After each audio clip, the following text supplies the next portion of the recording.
আসসালামু আলাইকুম ভিউয়ার্স, রেহেনা রান্নাঘরে আপনাদেরকে স্বাগতম। আশা করি দেশ ও প্রবাসে যাই যেখানে আছেন আল্লাহর রহমতে ভালো আছেন, সুস্থ আছেন।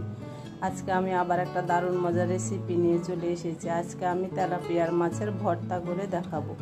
এখানে আমি তেলাপিয়ার মাছ নিয়েছি 2 পিস, কেটে নিয়েছি, একটু করে কেচে নিয়েছি মাছগুলোকে। আমি মাছগুলোর ভিতরে যেন মশলা ঢুকে যায় সেজন্য মাছগুলো আমি এভাবে কেটে নিয়েছি।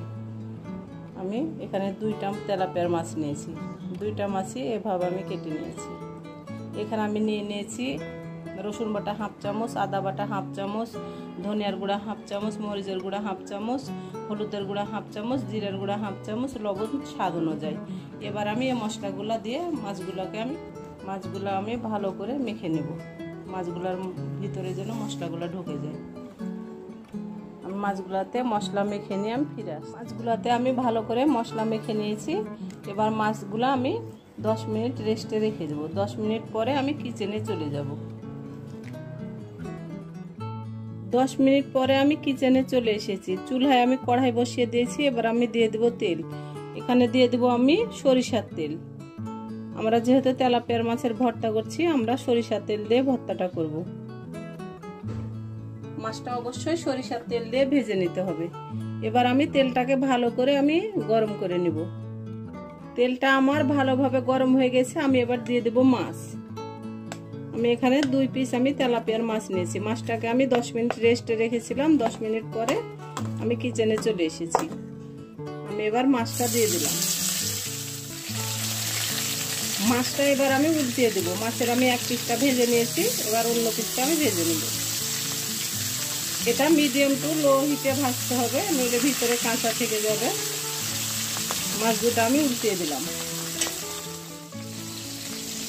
মাছগুলো আমার ভাজা হয়ে গেছে। আমি খুব ভালোভাবে 2 পিসটা ভেজে নিয়েছি। এটা মিডিয়াম টু লো হিটে। এটা জোরে জাল দিয়ে যদি ভাজেন তাহলে মাছটা কাঁচা কাঁচা থাকবে, ভিতরটা ভালো হয়ে সিদ্ধ হবে না। এবার আমি মাছগুলো আমি উঠিয়ে নেব। মাছগুলো আমি উঠিয়ে নিলাম। আমি এবার এটাকে এক সাইডে রেখে দেব। আমি দিয়ে দেব রসুন কুচি। এখানে আমি একটা বড় সাইজের দেশি রসুন আমি ছিলে নিয়েছি। আমি দিয়ে দিলাম রসুন কুচি। আমি দিয়ে দেব 5টা কাঁচামরিচ। আমরা যেহেতু 2টা মাছ ব্যবহার করছি, আমি 5টা কাঁচামরিচ দিয়ে দিলাম। দিয়ে দেব পেঁয়াজ কুচি 2টা। আমি এবার রসুন আর পেঁয়াজগুলোকে আমি ভালো করে ভেজে নেব। রসুন আর পেঁয়াজটা ভালো করে ভেজে নিয়ে আমি ফিরে আসছি। রসুন পেঁয়াজগুলো আমার ভাজা হয়ে গেছে। এবার আমি এগুলোকে উঠিয়ে নেব। দেখুন, এটা অত ভাজার প্রয়োজন নাই, এটা হালকা করে ভাজলে হবে, রসুনগুলো সিদ্ধ হয়ে গেলে হবে। আমি এবার এটাকে উঠিয়ে নেব। এবার আমি দিয়ে দেব 2টা টমেটো। আমি টমেটোগুলোকে অর্ধেক করে কেটে নিয়েছি। আমি দিয়ে দিলাম 2টা টমেটো। আমার যেহেতু 2টা মাছ, আমি 2টা টমেটো ব্যবহার করলাম। আপনারা ইচ্ছা হলে 1টা টমেটো ব্যবহার করবেন। আমি এবার ঢাকনা দিয়ে ঢেকে দেব।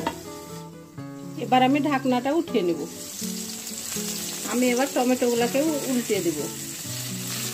আমি টমেটোগুলো ভালো করে একেবারে সিদ্ধ করে নেব। আমি আবার ঢাকনা দিয়ে ঢেকে দেব। আমি টমেটোগুলোকে সিদ্ধ করে নিয়ে ফিরে আসছি। এবার আমি ঢাকনাটা উঠিয়ে নেব। টমেটোগুলো আমার ভালোভাবে সিদ্ধ হয়ে গেছে। দেখুন, টমেটোগুলো খুব সুন্দরভাবে সিদ্ধ হয়ে গেছে। এবার আমি টমেটোগুলোকে উঠিয়ে নেব। টমেটোগুলোকে উঠিয়ে নিয়ে আমি ঠান্ডা করে টমেটোগুলো ছিলে নেব। আমি এই প্লেটে টমেটোগুলো উঠিয়ে নিলাম। আমি টমেটো, মাছ, পেঁয়াজ, কাঁচামরিচ, রসুন সবকিছু ভেজে উঠিয়ে নিয়েছি। আপনারা চাইলে মাছের সঙ্গে কাঁচামরিচ, পেঁয়াজ, রসুন, টমেটো দিয়ে ভাজতে পারেন। আমার 2 পিস মাছ আমার জায়গা হয়নি, সেজন্য আমি মাছগুলোকে আগে ভেজে তুলে নিয়েছি। পরে আমি রসুন, পেঁয়াজ, কাঁচামরিচ ভেজে নিয়েছি। তারপরে আমি টমেটোগুলো ভেজে নিয়েছি। এবার আমি মাছগুলোকে বেছে নেব। আমি তেলাপিয়ার মাছ দিয়ে ভর্তাটা করলাম। আপনারা চাইলে রুই, মিরকা, কাতল যে কোনো মাছ দিয়ে করতে পারেন। তবে তেলাপিয়ার মাছটা দিয়ে করলে খেতে খুব মজা হয় এবং তেলাপিয়ার মাছে কাঁটা খুবই কম থাকে, সেজন্য তেলাপিয়ার মাছ দিয়ে ভর্তাটা করলে খেতে খুব মজা হয়। আমি এবার মাছগুলোকে এভাবে বেছে নেব। আমি টমেটোগুলোকেও চামড়াটা উঠিয়ে নেব টমেটোগুলার। একটা একটা করে আমি এভাবে চামড়াগুলো আমি উঠে নেব। আমি মাছগুলা বেছে নিয়ে আমি ফিরে আসছি। দেখুন আমি কাঁটাগুলা বেছে আমি ফেলে দিয়েছি। আমি মাছটাকে আমি সুন্দর করে আমি মেখে নিয়েছি। এবার আমি কিচেনে চলে যাব।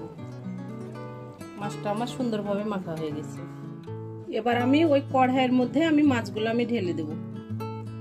আমার তেল ছিল কড়াইয়ে, আমি কড়াইয়ের মধ্যে মাছগুলো আমি ঢেলে দিলাম।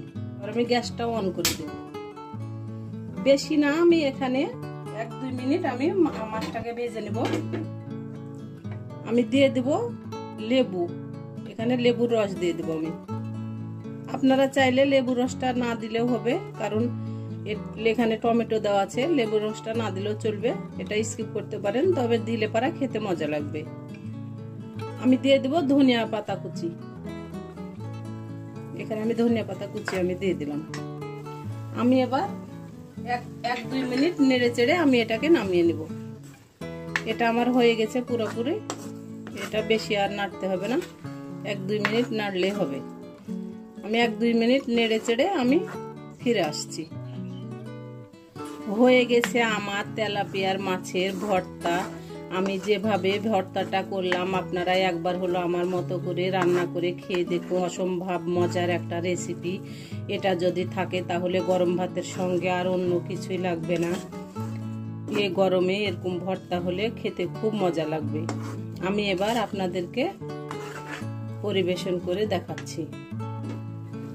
ভর্তাটা আমি উঠে নেব। হয়ে গেছে আমার পরিবেশন করা। আশা করি আমার রেসিপিটা অবশ্যই ভালো লাগবে। যদি ভালো লাগে তাহলে আমার চ্যানেলটিতে লাইক, কমেন্ট, শেয়ার করতে ভুলবেন না। বেশি বেশি করে সাবস্ক্রাইব করার অনুরোধ রইল। তাহলে আজকের মতো এখানে বিদায়, আবার অন্য কোনো রেসিপি নিয়ে আসবো। সবাই ভালো থাকবেন। আল্লাহ হাফেজ।